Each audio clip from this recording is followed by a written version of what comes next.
Entonces, perdone, continuando con sus observaciones, decía que entonces recoge precisamente estos elementos de la filosofía oriental. ¿Y cómo los incorpora usted a una visión contemporánea, digamos, por emplear una palabra a veces extremadamente simplista?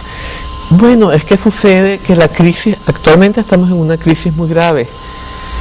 Muchos científicos muy respetados dicen que si las cosas no cambian, podría ser que para el año 2035 estuviéramos en una crisis que podría llevar a la desintegración de la sociedad humana.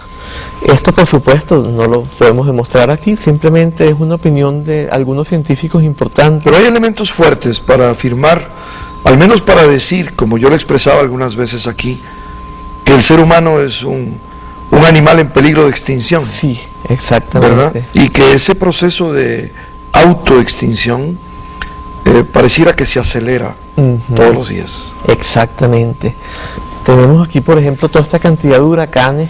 La incidencia de huracanes es cada vez mayor y esto definitivamente es el cambio climático, el calentamiento del Pacífico, hace que haya más calor que redistribuir, entonces el niño y la niña se hacen más pronunciados y todo esto incide en todos estos fenómenos climáticos. Pero estos fueron elementos, tenemos que se extinguen muchas especies cada minuto. Tenemos la destrucción de la capa de ozono, tenemos tantas variables que están interactuando, ¿verdad?, para hacer que nuestra existencia esté verdaderamente en peligro. ¿Y de dónde viene todo esto? Pues por supuesto que el elemento social, el elemento de todas estas famosas divisiones de clases, oposiciones entre las clases, oposición del ser humano contra la naturaleza. Gregory Bateson, un importante pensador que nació en Inglaterra y luego se hizo estadounidense, él hablaba del propósito consciente en contra de la naturaleza. Esto depende de una conciencia nuestra que es fragmentaria. Bateson decía que cuando vemos un arco, no nos damos cuenta de que el arco es parte de un circuito.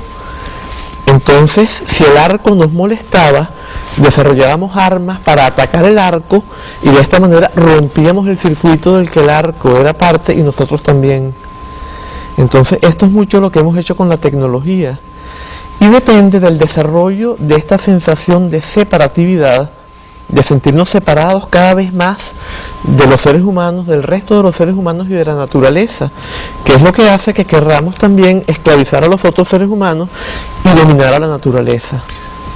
Sin embargo, ¿no piensa usted que existen formas sociales, mecanismos construidos a partir de, podemos decir, en parte de grandes intereses que establecen una estructura de globalidad que envuelve a la humanidad en su conjunto? La aparición de los nuevos grandes elementos sobre los que en alguna oportunidad escribiéramos, que componen esto que se denomina globalización, es una combinación de fuerzas, la aparición de las empresas transnacionales, la crisis ecológica sistémica global, la revolución científica y tecnológica, que tiene propietarios. Claro. Si no podemos decir estamos ante una revolución científica y tecnológica para beneficio de toda la humanidad, no, tiene dueños. Y incluso la revolución médica, con todos los grandes y formidables sistemas que se derivan del descubrimiento del ácido desoxirribonucleico, es decir, la ingeniería genética, la biología molecular, todos estos elementos que deberían estar al servicio de la humanidad, y no, están al servicio de minorías privilegiadas que son las que controlan esa medicina de punta, por decirlo así. Bueno, estos componentes de este mundo que nos ha tocado vivir, a usted y a mí, a nosotros, no es un factor decisivo, condicionante de estos problemas que usted plantea. Por supuesto, es resultado y causa. O sea, es resultado porque en el proceso de sentirnos cada vez más separados, nos hemos opuesto más a los otros seres humanos y a la naturaleza. Y esto implica que ciertos grupos dominan a los demás y entonces hacen todo en función de sus propios intereses. Pero también muchos de estos adelantos son determinados por este estado de fragmentación mental. Entonces, por ejemplo, desarrollamos ingeniería genética, pero estos productos, aparte de estar destinados a enriquecer cada vez más una pequeña fracción de la humanidad, que son los propietarios, por otra parte, también tienen un efecto por ejemplo, hubo experimentos con ratas a las cuales se les dio solamente soja genéticamente modificado. Soya, le dicen sí, aquí en Costa Rica. Okay. Soya transgénica. Sí, soya transgénica, y desarrollaron un índice de cáncer mucho mayor por porcentaje. Muchas veces, por ejemplo, hay empresas que desarrollan esta soya genéticamente modificada para que resista dosis mucho mayores de los plaguicidas que ellas mismas producen.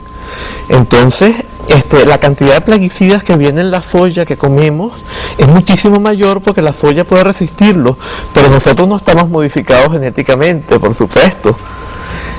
Por otra parte, hay otros elementos que consisten, por ejemplo, en meterle un antimicótico a una papaya, digamos. Pero entonces nosotros, al comer la papaya, comemos el antimicótico y no sabemos ese antimicótico, ese fungicida, qué efecto va a tener en los seres humanos, porque a lo mejor fue sacado de un animal o quién sabe. Entonces estamos jugando a Frankenstein, o sea, somos el aprendiz de brujo, un poco como en la famosa balada de Goethe, ¿verdad? Que también está en fantasía de Walt Disney con el ratón Mickey. Y con la famosa música también, ¿verdad?, del mismo aprendiz de brujo, tan. Creando fenómenos que después no podemos controlar. Exactamente. Esto que usted dice, creo que tiene una enorme trascendencia en las referencias humanas del mundo contemporáneo. ¿Cómo escapar de eso? Usted menciona la soya. En Costa Rica el 100% del aceite de soya y de la soya y del tofu que muchas personas de hábitos se dice pues que solo consumen vegetales, vegetarianos consumen, se hace con soya transgénica. En Costa Rica la soya viene de Argentina, toda soya transgénica. La soya viene de los Estados Unidos, toda soya transgénica. Y a veces no nos damos cuenta de eso que usted decía, que la inserción de un elemento en la cadena alimenticia o en la misma naturaleza, en la naturaleza toma a veces 100, 200, 300, 1000 años en producir determinados efectos.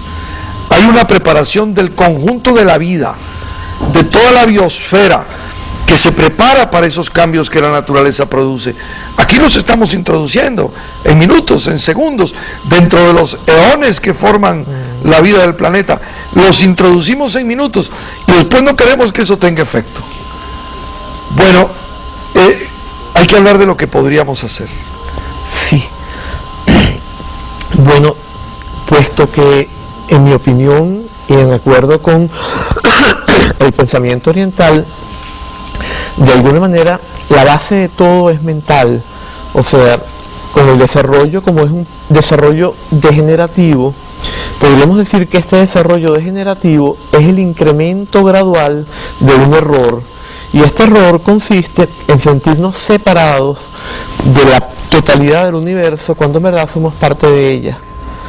Y esto implica una conciencia fragmentaria, un poco lo que explicábamos antes del arco y el circuito.